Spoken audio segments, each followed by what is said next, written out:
বিসমিল্লাহির রহমানির রহিম। আজকে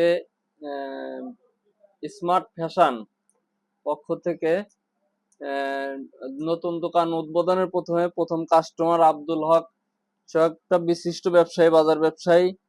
আর ও নতুন ব্যবসায়ী হিসাবে একটা করছে যে আশা করছে নতুন কাস্টমারের একটা গিফট করবে। হ্যাঁ, ওর মন থেকে আন্তরিকতার সাথে একটা গিফট করবে।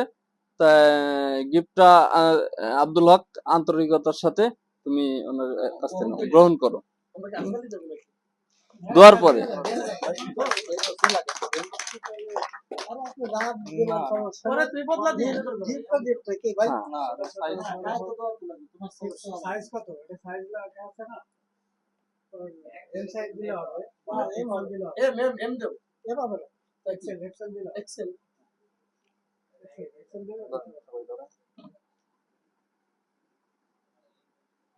জাহাঙ্গীরের পক্ষ থেকে, স্মার্ট ফ্যাশনের পক্ষ থেকে গিফট দেওয়া হচ্ছে। সবাই ধন্যবাদ। এবং সবাই আসবেন, নতুন দোকানটা নতুন হচ্ছে, সবাই আসবেন। সব মাল আছে ইনশাল্লাহ। হ্যাঁ, জেন্টস আর কিসের সব ধরনের